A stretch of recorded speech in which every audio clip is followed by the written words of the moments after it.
We're back on track. It's 8 in the morning in a car camping campground in Yellowstone. We're gonna go hike again, and I'm with Bushwhack of all people, back. and Zoolander, who can't be seen behind this massive ogre of a person that's now out of frame. You calling me Shrek? Yeah, we're gonna do the whole park together, which just kind of happened serendipitously. It was meant to be. Yeah.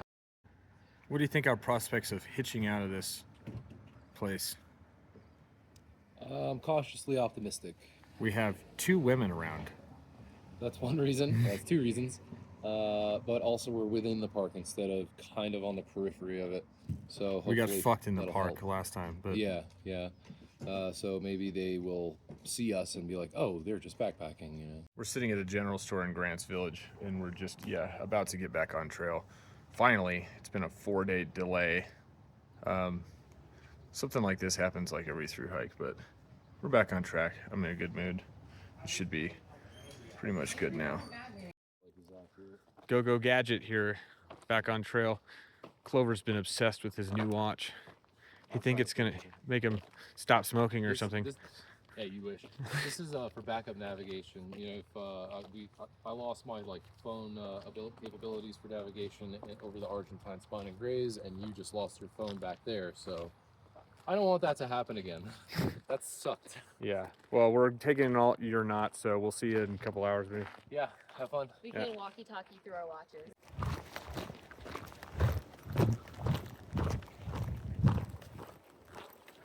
Okay, so hopefully we're back in the groove of things. Clover and I got back on the road, the place we got off. We actually, our permits were ruined because we weren't here at the right dates, and we were gonna have to scramble to figure something out. And what do you know? We got Bushwhack, Zoolander, and a few others. We're staying at the same backpackers campsite in Grants Village as us last night, and they had 2 extra spots in their permit. So we're gonna get to hike the whole rest of the park with them. We'll take it a little bit slower, but it'll be cool because we'll get to enjoy the little sights and scenes around here a little bit more, which is a nice silver lining. So everybody kind of ended up hitching back to trail from Grants Village at different times. Clover and I were clever enough to get one of the girls, Splash, who we've known since Colorado, to hitch with us, which made it much easier this time. It took about 3 minutes. Clover wanted to go a more direct route to camp, but Splash and I, seeing as there's time, decided to come this route, which goes down the Lewis River between Lewis Lake and Shoshone Lake, which is going to be up this way, and it's supposed to be a bit more scenic.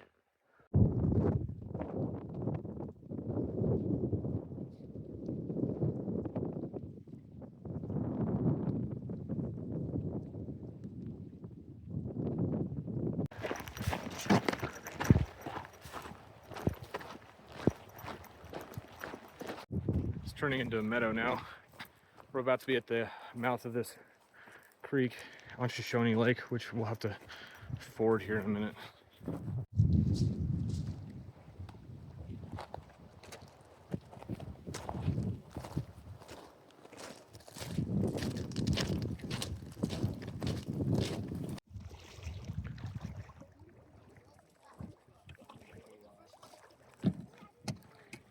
Got a cacophony of activity going on at this pretty, honestly, easy river crossing. Really beautiful spot. You know, the backcountry in Yellowstone has actually been pretty placid. Haven't seen that many people yet. I'm sure it'll change tomorrow when we're on the boardwalk at Old Faithful, but I always thought it would be more of a zoo-like atmosphere, which ironically it's not when compared to Jackson. We literally were hitching out of town yesterday, and 2 open-sided safari trucks with the drivers with megaphones and all went by us and said to their passengers on this loudspeaker, "Yeah, we do tend to get a lot of hitchhikers in this town." I've never felt more like I was in a zoo than there at that moment in that town. And also that family that was paddling their canoe by at that water crossing told me they were gonna go stay at some backcountry sites along the Shoshone Lake, which is pretty cool. But I asked our 7-year-old son, who was getting towed in a little mini kayak behind him, if he was working hard.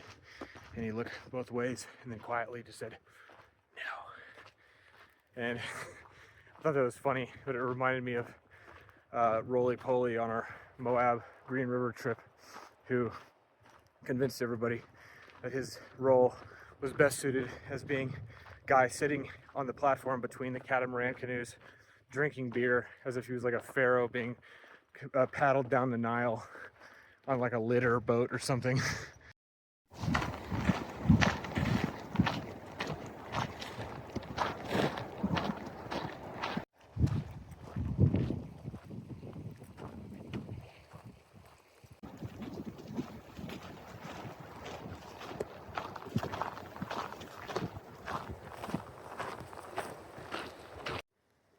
They couldn't quite get away. We're like, how far in? 15 miles today?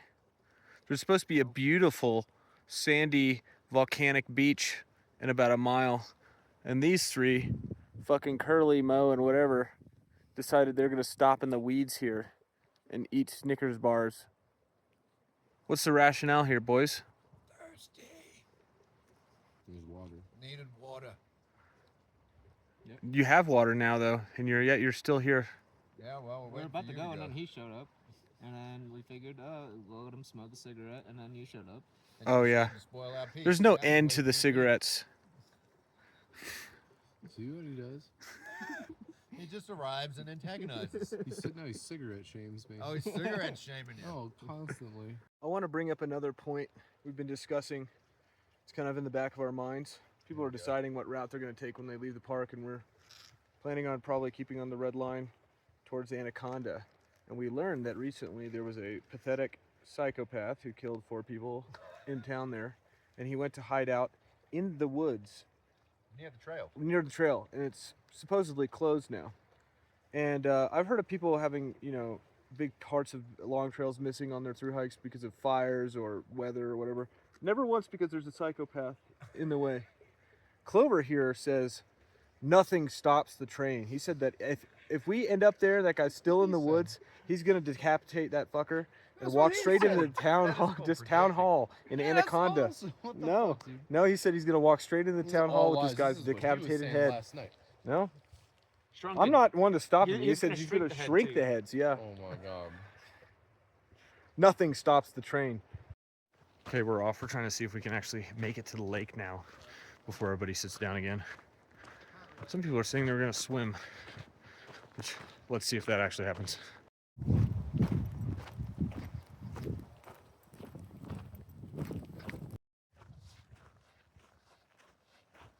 It's cool, these little creeks running out over it too.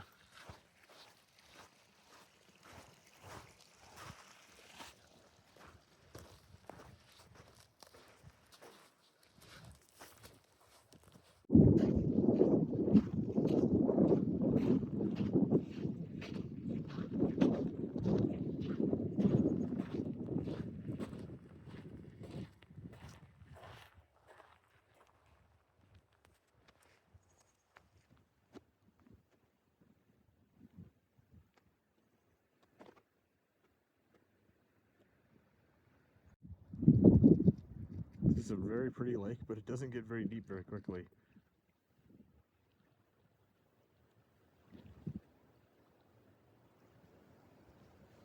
Clover's thinking about it. All right, back to the forest now. We're supposed to be going through a big bog for the next few miles, which sounds awesome. And here it begins. Super pleasant here. We were told, don't even attempt to keep your feet dry. It will be impossible for the next 3 miles.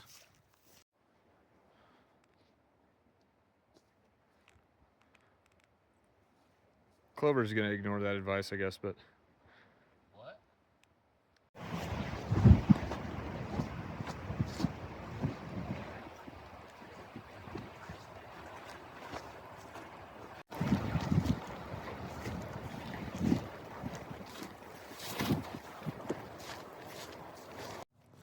now they got us walking on like a little isthmus or jetty between the lily swamp here.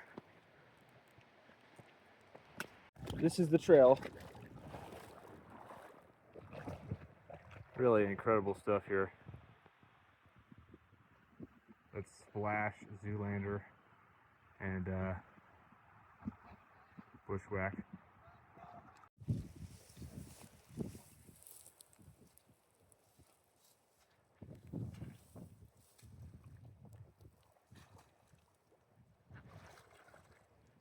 Ew. This is exactly what we wanted to do this. Ooh, that was close. Rush.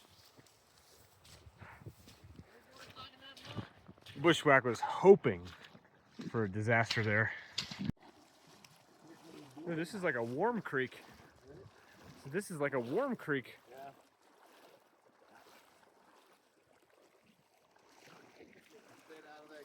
It's probably like 85 degrees. Judging by the warm creek and the sign we just saw, which said it prohibits off-trail travel for the next few miles, I think we're in like a geothermal hotspot here. I don't know if they want you to just not disturb it or not get killed in a hot pool or what, but we're keeping our eyes out now.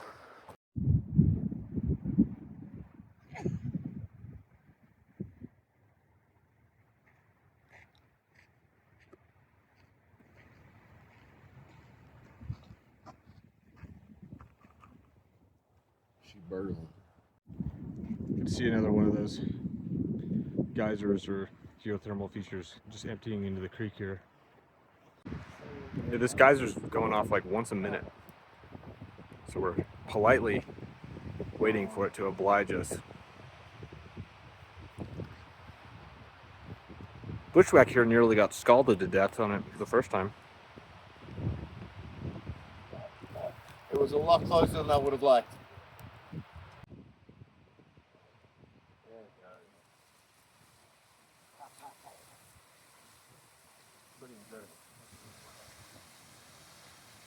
You can feel the heat from here too.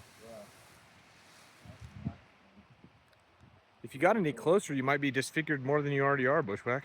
Might end up looking like you.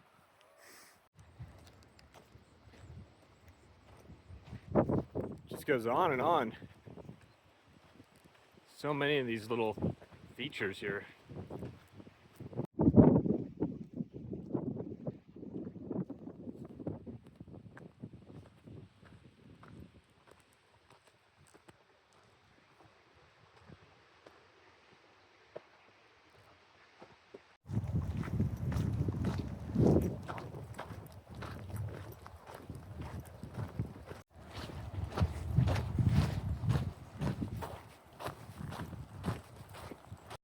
I'm gonna be at our campsite soon, which is Upper Fire Hole. Just gonna leave us like 4 miles in the morning to Old Faithful Inn in the boardwalk right there, but there's a geyser like a mile from our campsite in the morning called Lone Star Geyser. It's supposed to go off every 3 hours, but we can't find any sort of records for it, so we can't really predict it. But we're hoping we get lucky in the morning and stop for a minute or two. The only odd thing so far about Yellowstone is that I haven't seen like any wildlife. For a place that's so renowned for its wildlife, I've seen like nothing here. Other people seemingly have, but I don't think I've seen anything bigger than a bird or a chipmunk really since I entered the park. It's practically a FEMA camp here tonight. Got people scattered all over the place. There's 3 tents back there in the woods. Got Zoolander and Bushwhack, Clover, 2 more Sobos over there, and of course the best spot in the entire campground. Got all of our hot dogs and everything strung up between the trees for the grizzly bears to crunch on. Do you think that they'll... Like hanging a pinata. If you can tell, there's like 15 bags tied up over here. Clover's strategy for food is have the shittiest food possible and put it near everybody else's bag so the bear chooses it last. And nobody wants to steal it. Yeah, nobody wants to steal it. Pretty good day overall. I can't complain. What are you doing there? Are you doing something illegal? No, God no, this is Wyoming. Why would I do that? Well, Well, good night, everybody. Nothing's going to happen after I turn this camera off.